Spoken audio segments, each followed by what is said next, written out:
Al Floss presents the complete and alarming history of America's greatest garage band, the Stools. Hey, like every other kid in the 50s, we loved the music of the Stools. The Stools were it. Elvis Presley, move over. It was kind of like a secret club. We knew when we were dancing, we weren't really dancing. We were fantasizing. You'd hold it real close and yeah, but it was like a secret club. Nobody else knew what we were thinking. And then it turns out everybody in the world knew what we were thinking. The girls knew what we were thinking. We knew what we were thinking.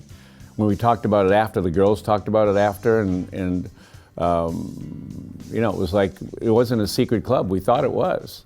Who knew that they were doing that for centuries, like Bach and Ravel and all those great composers. Those songs were all sex too.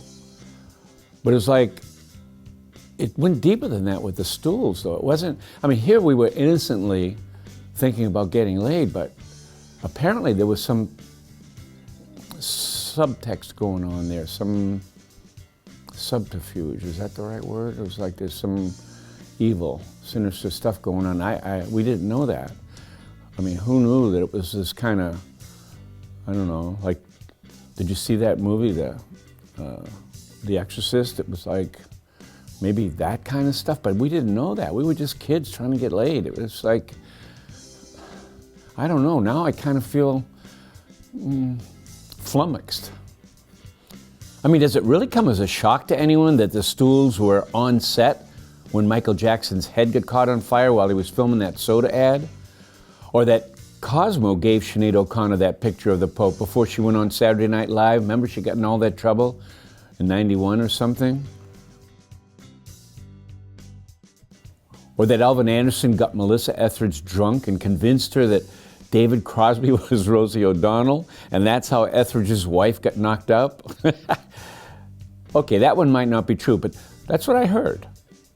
And I'm also finding out now that Antonio Moretti was holding the camera the night that Pamela Lee Anderson and Tommy Lee filmed that sex video. Back in 1996. And who can forget the video that Antonio made with Belinda Carlisle and the Go-Go's when they did that thing with their roadies back in 1980, when the Go-Go's were still hot? And who do you think taught Chuck Berry how to rig up the video camera? Chuck didn't know anything about technical stuff. Rigged it right up in his restaurant's ladies' room. Think about it. Rock has always been in league with the devil. That's a given. Black Sabbath building altars to Lucifer at their concerts. Stevie Nicks openly dedicates her shows to the witches of the world. Look at Savoy Brown's Hellbound Train. Motley Crue's God Bless the Children of the Beast. All Todd Rundgren's Tiny Demons. And don't get me started on backmasking. That's when they play the records backwards and you hear all the real stuff that's going on in the music. From the Beatles and their hidden backwards messages, songs like Rain, and even in that last grave robbing song of theirs, Free as a Bird, to the anarcho-punk pop socialist collective Chumbawamba with their black masked blasphemy and Hail Marys. Are you kidding me? Rock is filled with signs, but you gotta know where to look. Bands as different and diverse as Judas Priest, the Jay Giles Band even, Missy Elliott, Oasis, L7, Roger Waters, of course, and even Bob and Doug McKenzie all dabbled in it. Queen's Another One Bites the Dust. You know about that. The Eagles, Hotel California. Play that one backwards. Gonna Raise Hell by Cheap Trick. They all contain hidden, backmasked, satanic, evil messages. But the thing about the Stools, they hid in plain sight. You always knew what they were up to. Take the thing they did on Brazilian TV, the Sissy Boy slap fight song. Alvin, right in front of everybody, for gazillions of Hispanic is Brazil for gazillions of all of these people in Brazil to just see. It was like the devil coming right out there, speaking Spanish and in tongues. It was horrible. All right.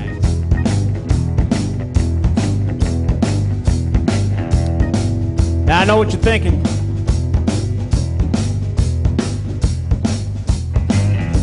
Middle-class white guy shouldn't be playing the blues. See, to play the blues, you have to suffer. A deep, deep, deep, deep down suffer. To really play the authentic blues, you have to be a trust fund baby worth well over $1 million. And then what you gotta do is put together a hobby band filled with B and C level rock stars. And then you can play the blues. Now I ain't no trust fund baby. You guys ain't no rock stars. But we're gonna play the blues. And you seem interested, so I'm going to tell you why we're going to play the blues. See, there used to be this old voodoo legend. If you took a cat, you boiled off his fur and his skin and his muscles and his sinews till you got down to the bone. And if you took them bones down to the creek, not a creek, it had to be a creek. Fortunately, in Cohasset, we have a creek on the other side of the tracks. You take those bones down to the creek and you put them in the water, and if one of the bones, preferably the left front foot bone, floats upstream, well, that's the bone that has the power to grant the wishes. Anything you want, fame, fortune, love, whatever it is. And then you take that bone down to the crossroads and you make a deal with the devil. Well, no matter how much I hate cats, I don't think I could stick one in boiling water till I get to his bone. So I went on down to Clarksdale, Mississippi, where legend has it the great Robert Johnson, at the intersections of Route 61 and 47, brought his bones, made his deal with the devil. So I went on down there empty-handed, Clarksdale, Mississippi. Crossroads of 61 and 47. And right there is the Delta Blues Museum, owned by the Reverend Billy Gibbons of the ZZ Top. So it's got to be authentic. They got a lot of good things down in Clarksdale, Mississippi. They got a tour bus that'll take you out to the shack Muddy Waters used to live in when he picked cotton back in 1915. They'll take you over to the street corner where Johnny Lee Hooker and Sun Ra, they used to play for pennies. They'll even take you down to the shoe store where Ike Turner gets his shoes to beat Tina with. They got it all in Clarksdale, Mississippi. So I went on in to the Blues Museum, owned by the Reverend Billy Gibbons of the ZZ Top. And I went to the gift shop and I got me a deal with the devil starter kit, complete with plastic cat bones. Because apparently there's a Chinese restaurant around the corner and there ain't no live cats to be found for miles around. And then I went out to the crossroads of 61 and 47 and got in line with all the other tourists waiting to make a deal with the devil with their plastic cat bones. And we all stood around trying to pretend we weren't tourists. And eventually, the devil showed up. Actually, he was about 45 minutes late. Fool thought he was Sly Stone or something. Matter of fact, he looked a little bit like Sly Stone. But I digress. So we all genuflected in front of the devil. And we all made our deals for whatever it was we wanted. And I got up there and it was just like the movie Crossroads. The one with Ralph Macchio, not the one with Britney Spears. Although Britney Spears probably did make a deal with the devil herself. A lot of people in Hollywood made deals with the devil. How else would you explain Jay-Z, Billy Ray Cyrus, Molly Ringwald, anybody who wasn't Bill Cosby on The Cosby Show, David Caruso? I mean, come on. So I made my deal with the devil. Unfortunately, the truth of the matter is, Robert Johnson never made no deal with the devil in Clarksdale, Mississippi. He did it down the road in a town called Hazelhurst, Mississippi. Just the Clarksdale Chamber of Commerce figured they could usurp it, no one would notice, so they put up a sign. Billy Gibbons put up a museum. Which is all well and good, because you're talking about making a deal with the devil anyway. But the problem is, because I wasn't standing in the right place to make my deal with the devil, he only taught me this one chord, which is why there's only one chord in this song. But we're gonna play it for all it's worth.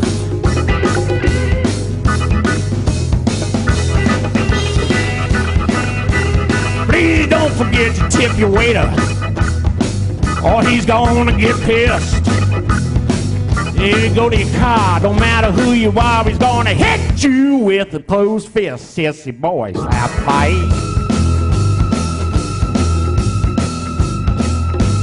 Sissy boy, slap fight.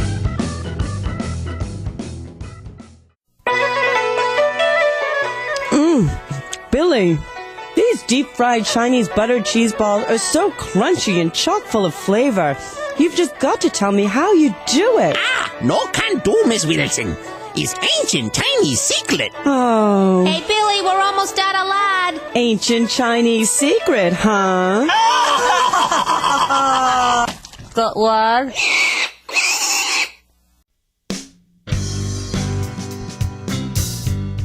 I mean, from Jump Street, it's been pretty obvious that satanic music and the military-industrial complex have been in cahoots all along, in lockstep with each other. Controlling rock with drugs and sex and murder and violence, if necessary. It's like when the Beatles first came to the United States in 1964. Remember all that hullabaloo the press showed you? The mobs of screaming girls waiting for the Beatles at the airport, and they heralded the arrival of Beatlemania. Of course, what the press did not tell you was that those girls were all from a local boarding school, the Cheryl Bogart Wagaman School for Girls. And they had been paid to stand around and scream at the band they never even heard of. The Beatles were on Capitol Records in the US, and Capitol Records was a subsidiary of EMI. So follow me here. EMI stands for Electrical and Mechanical Instruments. They don't just create records. EMI is one of the world's largest producers of military electronics. In the mid-60s, they had over 75,000 employees and profits of over $3 billion. Okay, so let's look at the Beatles for a minute. There's a phrase called phonetic reversal. It's when a phrase gets reversed and becomes a different phrase. Now here's an example. As the Beatles showed us, number nine, remember that? Number 9's phonetic reversal is turn me on, dead man. So if you were to take the word kiss, its phonetic reversal is 6. I mean, is it any wonder that Yoko has that song Kiss, Kiss, Kiss, which is a reversal of 666, the number of the beast? What does this all have to do with the Stools? First thing is you got to ask yourself, who pushed Chet Baker out that window?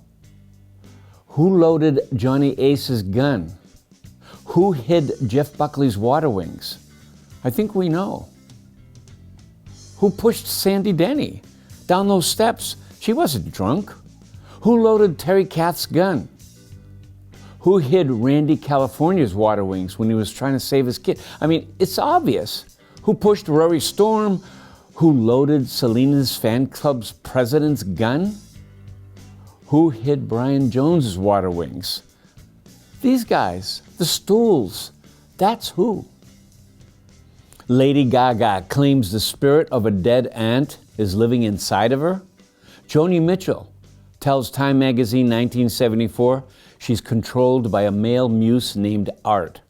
Brian Wilson described his music with the Beach Boys as witchcraft music. Do you remember Carlos Santana claiming to have been in touch with an angel named Metatron back in 1994?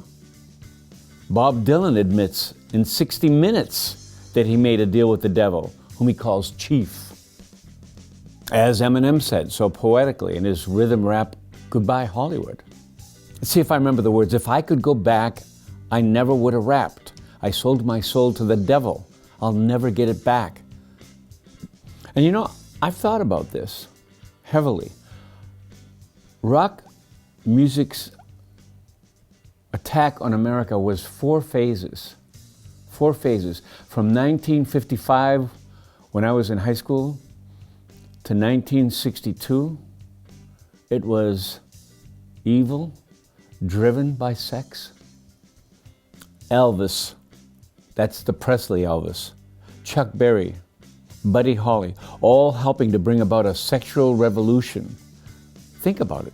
Free love, low moral standards, and then Phase 2, from 1962 to 1969, all about rebellion, long hair, the anti-establishment movement, protests, the rejection of traditional values. I mean, this was when the Beatles introduced America's youth to wacky Eastern religions, swelling the ranks of cults like the Hare Krishnas, the Children of God, the Democratic Party, and then Phase 3, the most devious phase of all, from 1969 to 1976, the devaluing of the quality of the music. Tone and harmony, the great qualities of music, became secondary to rhythm, that hypnotic beat and violent concussions. The music becomes an addiction now, a motivational trigger that cannot be resisted. It's like cocaine. And the final phase, 1977, disco and punk. I even made How Deep Is Your Love by the Bee Gees a song of the week on my radio show.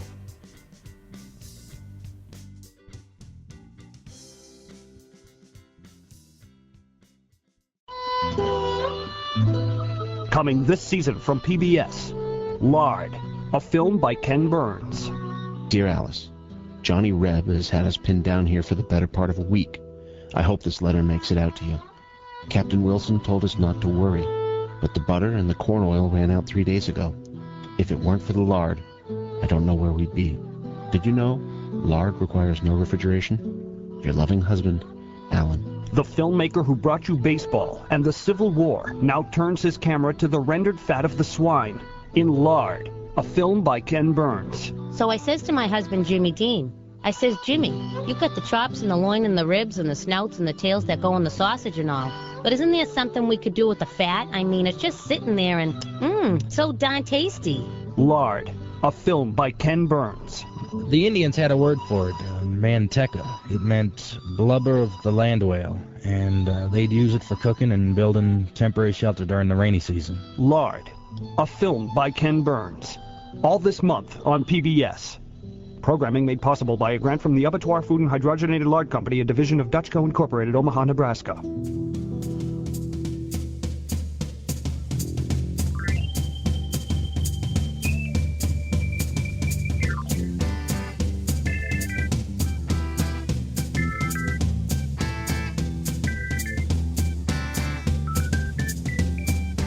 Oh, another Sunday morning when I'd rather stay in bed than hear a warning about where I go when I'm dead. Your invisible friend no better than the rest. We all come to a bitter end, no matter how many sneezes get blessed. Pagan and I'm proud, anything's allowed when you're pagan and you're proud.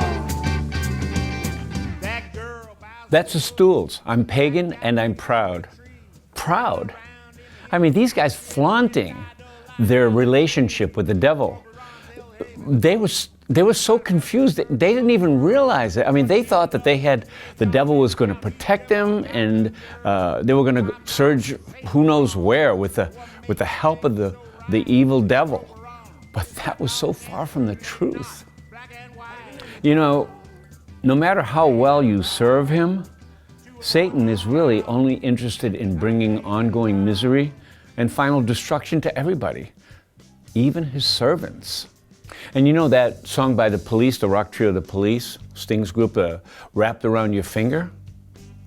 Everyone thinks that's like a love song, so beautiful. It's not. It's about Mephistopheles bringing you into a different stage, another stage of an evil stage of existence.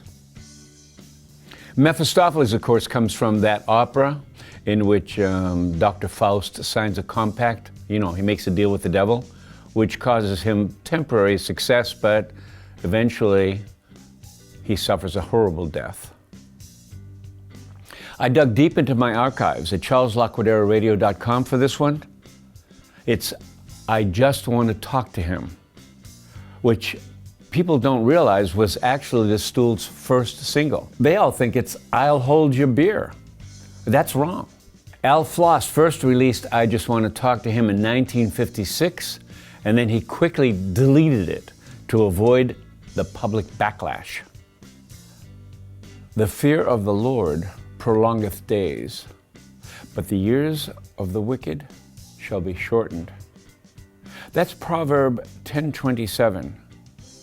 Think it's wrong? Think again. Tell me, have you met Jesus? Standing over there. He's the guy that didn't bring any beer with the long hair. He's checking in a motel under a pseudonym. He looks kinda scared, but I just want to talk to him. Have you met Buddha? He's 3 tables over. He's a chubby little fella that's nursing the hangover. So much for austerity. He's got 5 or 6 chins. He don't have to explain, but I just want to talk to him.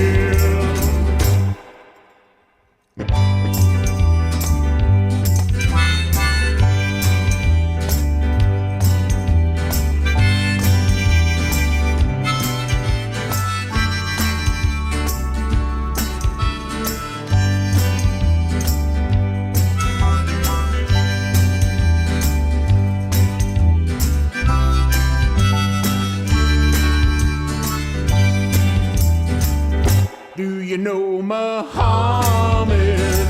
He's got some explaining to do. It seems a lot of folks claim